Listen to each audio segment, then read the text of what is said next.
Oui. Alors, je vous appelle du Nord Gironde, à côté de Bordeaux. Magnifique. Bordeaux, joli port de pêche. Et surtout, joli port de bon vin. Voilà, parce qu'avec Josselin, c'est quelque chose qu'on apprécie tout particulièrement. Dites-moi, Sandrine, qu'est-ce qui vous est arrivé? Vous avez découvert vos capacités médiumniques à 5 ans. Comment ça s'est passé? Alors exactement, un soir je me suis réveillée et au pied de mon lit, alors je veux remettre les choses dans leur contexte, j'ai 55 ans et ça m'est arrivé à 5 ans, ça veut dire que dans les années 70, il y avait 3 chaînes de télé, il n'y avait pas internet, les enfants ne pouvaient pas être chez moi on parlait pas de ça, les films d'horreur il y en avait pas et donc je remets donc les choses dans leur contexte. Je me réveille une nuit et je vois au pied de mon lit une espèce de forme vaporeuse. Enfin, le corps était vaporeux et il y avait je voyais la tête d'une femme qui avait l'air en colère et qui me pointait du doigt et qui fronçait les sourcils et qui avait l'air en colère. Alors, imaginez-vous une gamine de 5 ans dans son lit. J'étais tout apeurée. J'arrivais pas à crier. J'avais peur. Je me cachais, je me cachais avec mon drap, je re-regardais, elle était encore là, je me recachais. Et à un moment donné, j'ai appelé ma grand-mère qui est venue et qui m'a dit non, c'est rien, t'inquiète pas. Et en fait, cette forme est venue me voir plusieurs fois. Et après, ça s'est arrêté. Et puis après, de fil en aiguille, j'en ai eu plusieurs qui sont venus.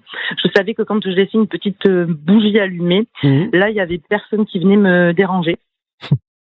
Et donc, jusqu'à mes 19 ans à peu près, et à mes 19 ans, le jour de mon mariage, j'ai un accident de voiture et je tape la tête dans le pare-brise et pendant un instant, je meurs. En fait, je fais ce qu'on appelle une EMI et je me retrouve...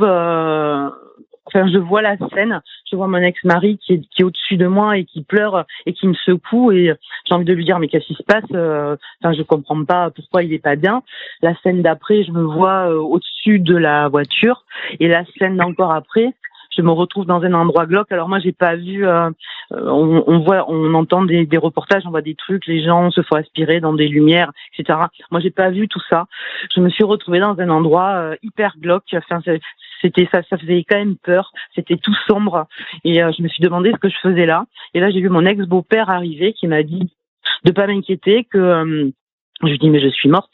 Il m'a dit non, t'inquiète pas, tu as encore des choses à faire, tu vas repartir et tu comprends plus tard pourquoi tu es venu.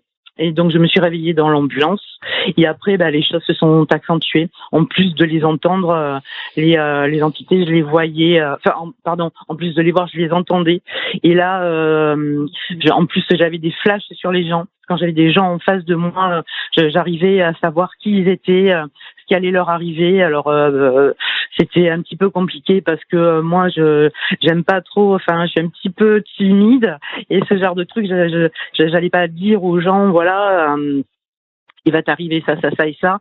Donc je suis restée quand même là-dedans, mais sans trop y être. Et puis j'avais un métier, j'étais aide-soignante.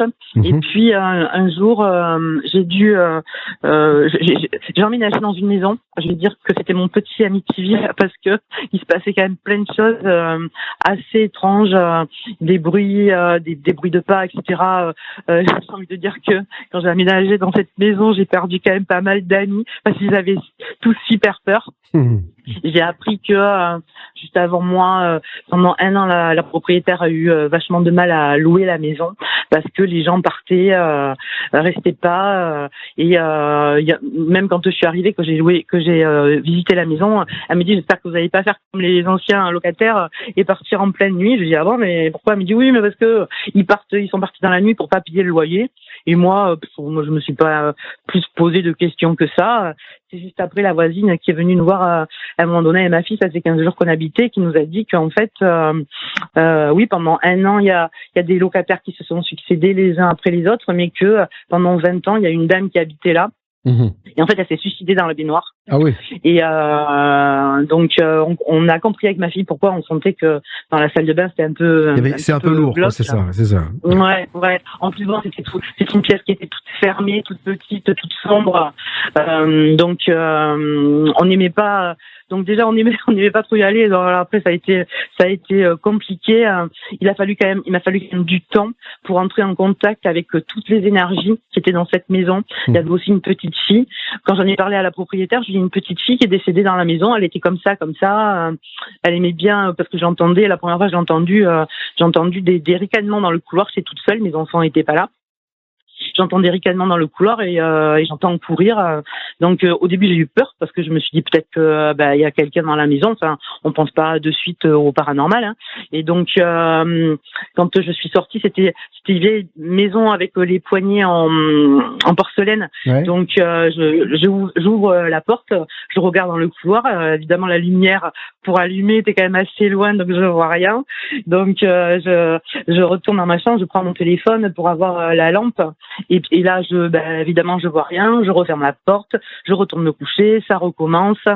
Et là, pendant un petit moment, jusqu'à ce que je rentre en contact avec elle et qu'elle m'explique. Et là, je l'ai vue. En fait, j'ai vu comment elle était, j'ai vu sa silhouette. Et j'ai demandé à la propriétaire est-ce que elle s'était présentée sous le nom de Marie. Donc, est-ce qu'il y a une Marie qui est décédée? Alors, la propriétaire avait 96 ans, elle est devenue toute blanche. Elle m'a dit, mais comment vous le savez? Et je lui ai dit, parce que voilà, je l'ai vue, elle était comme ça. Et en fait, oui, c'était sa sœur qui est décédée dans la maison quand elle était petite. À l'hôpital, ils pouvaient rien faire pour elle, et donc elle est arrivée dans la maison et elle est décédée dans la maison. Donc, je l'ai vue. Ensuite. Donc la maison était chargée, quoi. En fait, ça c'est sûr que voilà. Hyper chargée. Et vous qui aviez ces capacités, médiumniques, en fait, vous prenez tout comme une éponge, quoi. C'est-à-dire que vous prenez tout dans la tête. Mais c'est ça en fait, parce que je me suis dit autant entrer en contact avec eux et savoir déjà pourquoi ils sont encore là, parce que après on y croit pas, mais moi je suis persuadée qu'il y a des entités en fait qui ne savent pas qu'elles sont mortes. Et on peut croiser des entités d'il y a un certain temps. Et moi, la maison datait de 1800 et quelques. Ah, donc, voilà. Donc, je me suis dit, peut-être avec le petit don que j'ai, je pourrais essayer de leur expliquer que c'est plus leur place, qu'il y a peut-être un endroit ailleurs, etc. Bon, donc je voulais entrer absolument en contact avec ces gens-là. Donc, une fois que j'ai réussi à obtenir le contact, j'ai su qui étaient ces gens-là, etc. Et quand je dis qu'il faut pas les provoquer, c'est que j'étais aide-soignante et je m'en vais un matin pour aller bosser. Donc il faisait nuit, il devait être 6h du mat par là, et j'arrive pas à fermer. C'était un grand portail en fer, et j'arrive pas à fermer le portail. Et là j'entends dans ma tête, reste là. Et je lui dis non, il faut bien que j'aille gagner ma croûte, sinon je pourrais pas rester dans cette maison. Et dans cette journée-là, en fait, je me suis pété les épaules, je me suis abîmé des muscles et des tendons, donc impossible de retourner aller bosser. Donc forcément, je suis restée pendant très longtemps à la maison. J'ai dû subir pas mal d'opérations, etc. sous morphine. Et là. Comme je pouvais rien faire, j'étais sur mon canapé, j'avais pris une espèce de bouquet sur j'ai le droit de dire la chaîne ou pas? Oui, allez-y. Donc c'était sur Canal, en fait, il y avait un bouquet, et dans ce bouquet, il y avait une chaîne qui s'appelait Planète Action et Aventure. Ouais. Et là et je vous dis, ça fait plus de 10 ans quand même. Et là, il y a Ghost Aventure qui passe. Je me dis, mais c'est vachement bien. Les mecs, ils vont dans des maisons, ils vont voir ce qui se passe, etc. Moi, mais ça serait bien que je fasse ça. Et en parallèle, il y avait aussi un groupe d'enquêteurs qui s'appelait RIP. Alors eux, ils étaient français. Ouais. Et donc eux, ils organisaient des rencontres avec les fans, et ils faisaient des ghost hunts au château de Fougeray. Donc je me suis dit, je vais aller les voir, je vais aller discuter avec eux, et je vais leur expliquer ce qui se passe. Et puis en plus de voir comment bosse une équipe en paranormal, ça peut être super intéressant. Donc je suis allée les voir, je suis allée voir comment ils bossaient. En parallèle, j'ai organisé des ghost hunts. mon propriétaire vient me dire bon, ben là, je vais être obligée de vendre la maison. Et si je peux faire un petit guillemet, ça fait 6 ans que je suis partie de cette maison, elle est toujours fermée. Le propriétaire l'a vendue et le nouveau propriétaire n'y habite pas. Ouais. Il y a toujours mes rideaux, fenêtres, etc. Donc je sais pas pourquoi. J'essaie de le trouver. Je lui ai envoyé plein de lettres en lui disant j'aimerais bien y revenir et il m'a jamais rappelé. Et en fait, donc je me suis dit tiens, comme je suis restée pendant quand même pas mal de temps à rien faire, je me suis dit tiens, je vais écrire un petit scénario et puis je vais essayer de trouver une boîte de prod pour essayer de vendre mon petit scénario. Et donc à Canal, ils me disent ok, y a pas de souci. Par contre, il nous faudrait un pilote. Alors j'explique aux gens ce que c'est un pilote. En fait, c'est en image ce qu'on a envie de dire, mais en image. Donc, mais moi, je suis juste médium et enquêtrice en paranormal et en réalisation, j'y connais rien. Donc, le dernier Ghost Hunt que je devais faire, on devait aller dans la maison de Sarah Winchester. Et c'est pour dire que quand les choses doivent arriver, elles arrivent. Et en fait, c'était pour quelqu'un qui bossait sur France 2.